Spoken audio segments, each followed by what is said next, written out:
Have you heard any of these statements before? Make sure you're building your credits, or you have to have a good credit score. This is a lie that people all across America have fallen for, from high school students to grown adults. Yes, I'm saying you do not need a credit score. Working to build a credit score often means buying things you don't really need and wasting your money on interest payments, just so that little number will go up so you can get into more debt later. It's a vicious cycle that leaves many people in debt for life. The truth is, everything you think you need a credit score for can be done without one. And we're going to show you how. So stay out of debt and use your hard-earned money to build wealth instead of throwing it away on interest payments.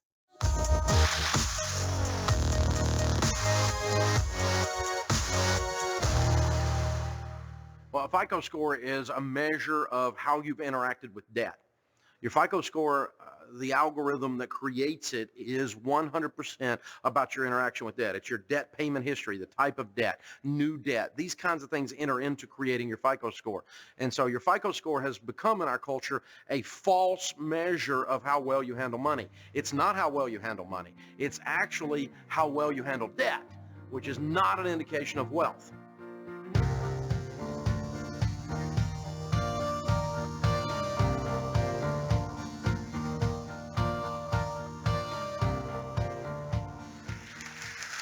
All right, let's look at one more myth. You need to take out a credit card or a car loan to build your credit score. How many of you ever heard you need to build up your credit? Go in debt so you can build up your credit. That's a myth, and let's talk about it. The truth is that the FICO score is really, when you analyze it carefully, an I love debt score. And it's not a measure of winning financially. Having a big FICO score does not mean you're winning financially. As a matter of fact, it often means just the opposite. And let's talk about why. I'll tell you how I got into this mess. I was on the early show on CBS doing a regular series of appearances, and one of my Tuesday morning appearances, I decided I was going to talk about the FICO score, and I pulled up the mathematics from myfico.com, the algorithm that is used to produce your FICO score, and the components that enter into producing your FICO score. And every one of them had something to do with debt, and I said, well, this is an I love debt score. And of course, I went on the television. I said, don't worry about your FICO score. Don't worship at the altar of the great FICO.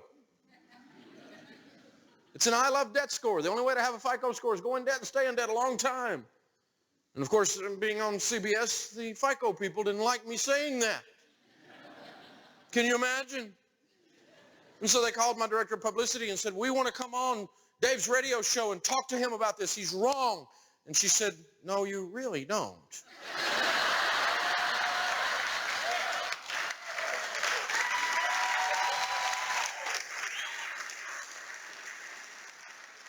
You just think you do. So let's look at what a FICO score really looks like. 35% of how your FICO score is determined is based on your debt history. That's pretty amazing. 30% is based on your debt levels. If your level of debt gets too high, your FICO score is harmed. If your level of debt gets too low, your FICO score starts to go away. Pretty amazing. 15% is based on the length of time you've been in debt. And 10% of your FICO score is based on the type of your debt. And of course, 10% is based on new debt. It's an I love debt score. The only way you can have a FICO score is to go in debt and stay in debt continually, pay it perfectly, and the more you stay in debt and the more you pay it perfectly without getting too much debt but never having none, your FICO score continues to grow. It's the only way to have a high FICO score. So I got to thinking, I haven't borrowed money in a couple of decades. I wonder what my FICO score is. So we went to myfico.com and we pulled it.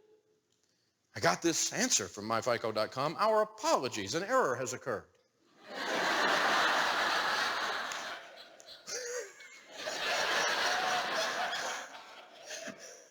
We regret that we were unable to fill your score power order request because your credit report does not currently contain enough information to meet the minimum scoring criteria to calculate a FICO score.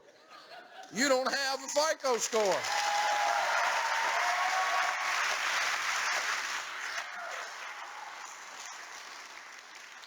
It gets better. In order for a FICO score to be calculated, a report must contain at least one account which has been open for 6 months or more, at least one account which has been updated in the past 6 months, and no indication of being deceased. You must be dead if you don't have a FICO score. Now, I'm not bragging or anything, and I don't want you to take this wrong, but Sharon and I have been living like no one else, and I've told you now we're able to. And so we're not just millionaires, we're multimillionaires. And I'm not bragging, I'm a regular guy, but God has really blessed us.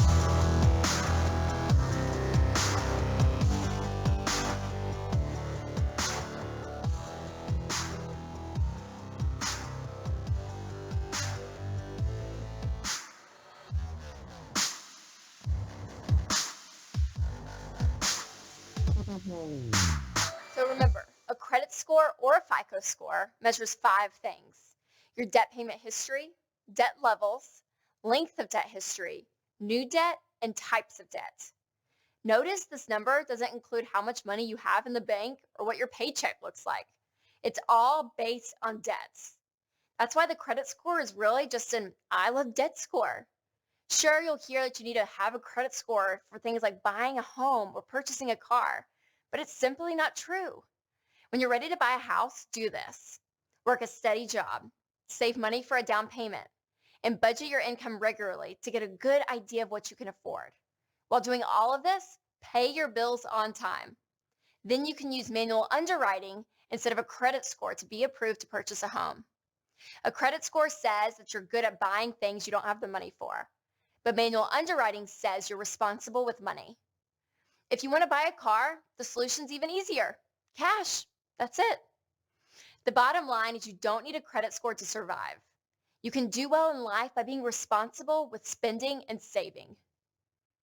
Coming up next on the Dave Ramsey Show is Renee. She's a junior in college, 22 years old, in Atlanta, Georgia. Hey, Renee, welcome to the Dave Ramsey Show. What's up in your world? Okay, Dave, I see your point. That is dumb, but I'm really struggling with the idea of not building my credit score. Everyone says I need it, so how can I prove I'm good at handling my money without it?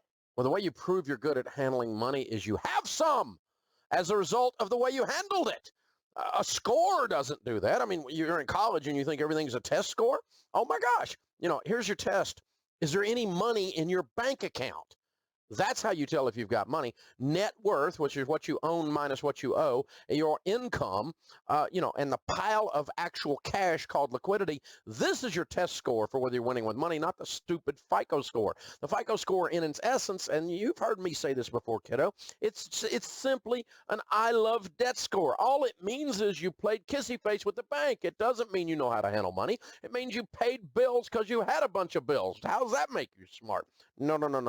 And by the way, what everyone says you should do with money, you always ought to run the other way, because statistically everyone is broke.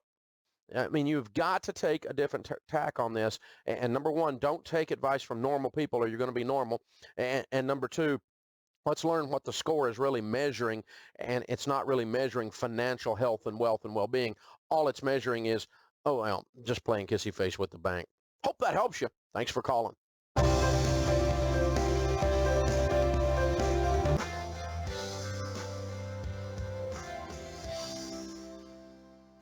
you watch on television, build your FICO score. The great FICO. This is a myth that has got to end. You could inherit $10 million today. Your FICO score won't change 1 point. Your boss could walk in today and give you a raise to $1 million a year income this morning, and your FICO score won't change 1 point unless you go into debt having used that money. Isn't that interesting? It is not a sign of winning. Don't worship at the altar of the great FICO.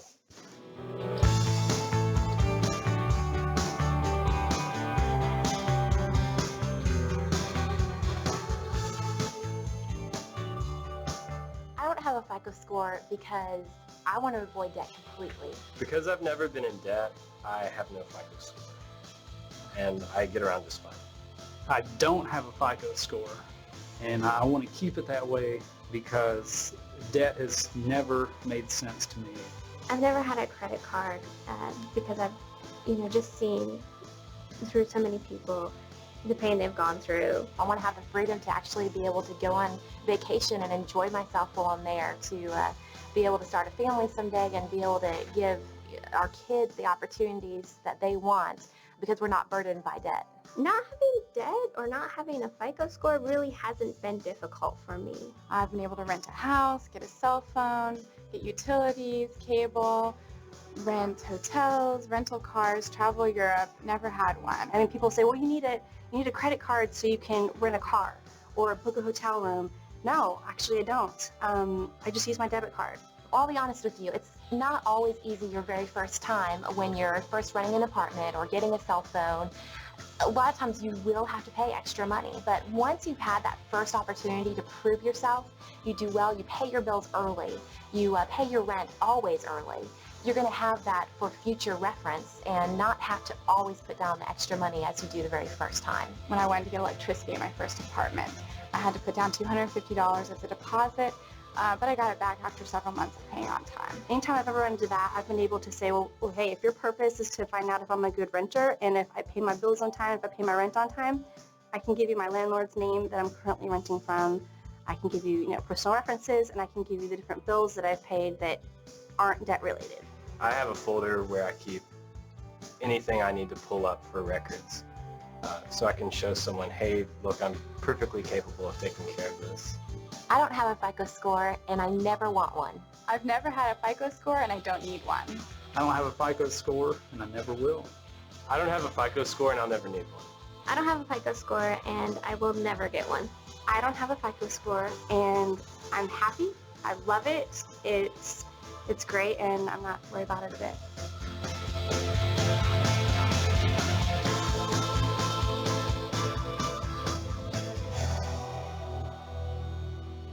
Your credit report lists not only who you are, your name, address, social security number, birth date, those kinds of things, but it also lists every time you've borrowed money and or paid it off, every one of the accounts that has activity on it in the last 7 years.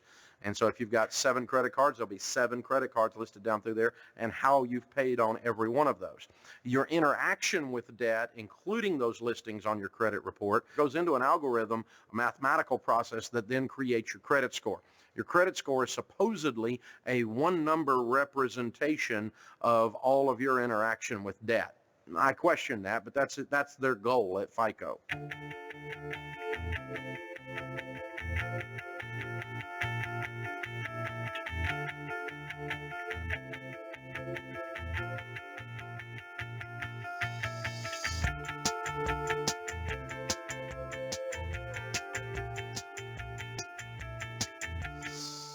You need to pull a copy of your credit report at least once a year these days because of the potential of identity theft. Now, if you've frozen it, you might want to pull your bureau only every 2 years. But good financial planning these days entails checking your credit report, even if you don't have credit. I check mine, and I don't borrow money. But it is mainly to make sure that some goofball hadn't put something on there that had nothing to do with me, or that some goofball hadn't stolen my identity.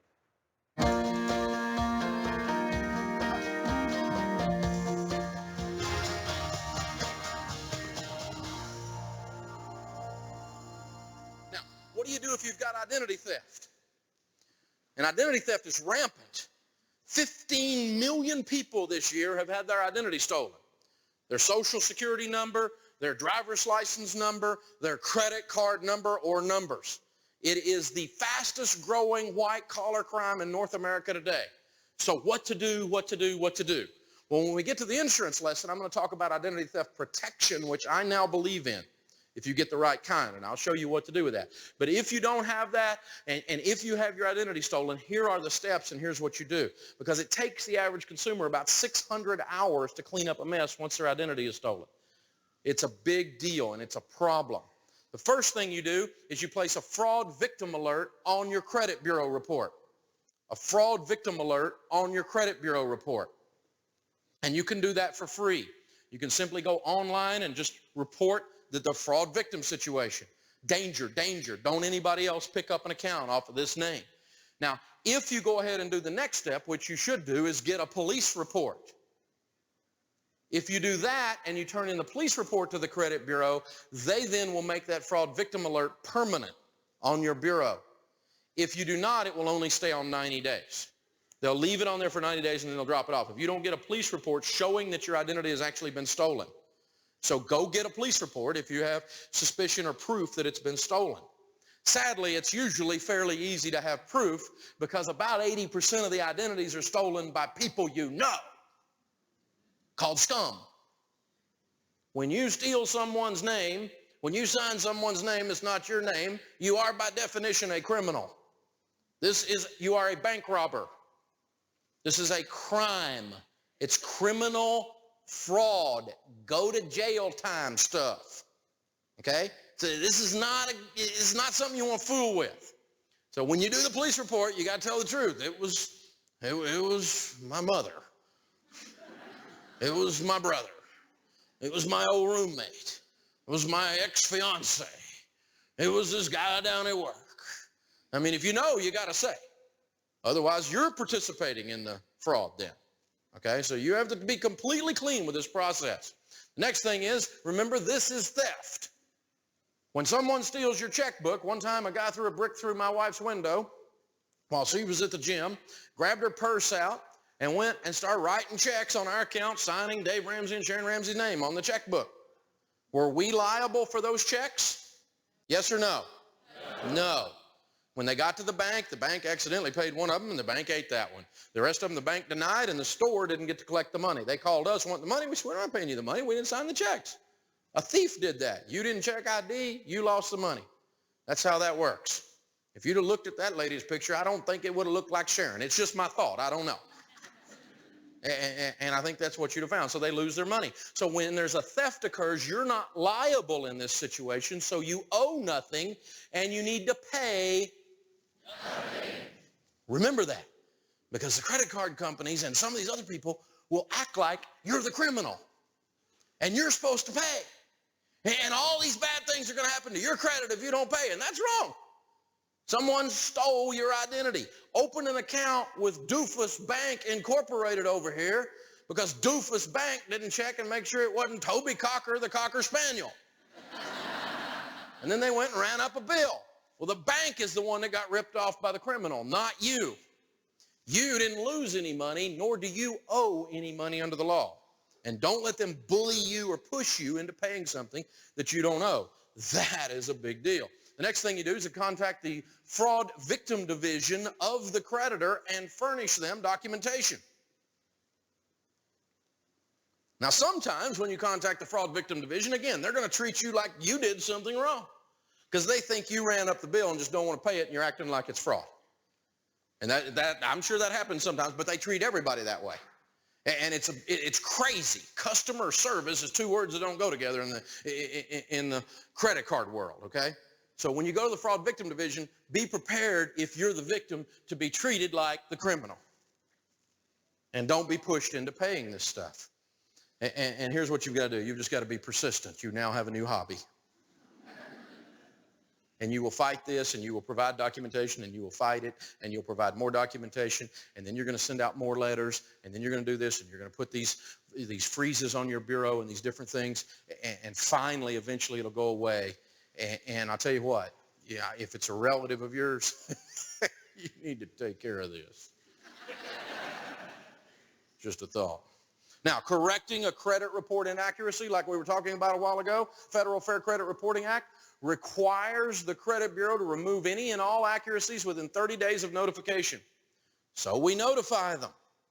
We notify them with a letter. The sample letter is here in the lesson, and it just says, this item is inaccurate according to the Federal Fair Credit Reporting Act. You have 30 days to fix this item or remove it. You do not have to identify what's wrong with it. You just have to say this item's inaccurate. Then they go to Visa, they go to the bank, they go to American Express or whoever it is, and American Express doesn't answer, they have to take the whole thing off. Now, if the lender or the creditor answers and says, oh, yes, it is accurate, your beef is now not with the credit bureau. Your beef is with the person reporting to the credit bureau inaccurately, and you got to go to them and dig this weed out by the root. But you can get it taken off because about most of the time when you dispute an item, that lender will never get around to answering the dispute within 30 days, and it'll be cleansed off. It may pop back on there later when they download some databases again. But at least you got it off for that period of time, and if it keeps popping back on there, then go to the source and dig it out. That's how that's going to work. All of these letters should be sent certified mail, return receipt requested, so that you can prove that they got the letter. You got the letter on June 6th, so you have till July 6th. You have 30 days. After that, I'm going to make you my new hobby. I'm going to just beat on you until you take the entire item off. I don't want to hear correspondences in the mail. You have 30 days by federal law. Cleanse it. That's it. I'm not arguing with you about this. And if you get on them like that, they'll do it. You have to be persistent. If the item isn't corrected within 30 days, you should request that they remove the entire item from your file. Get it completely out of your life. If you have complaints, you lodge those on this subject with the Federal Trade Commission.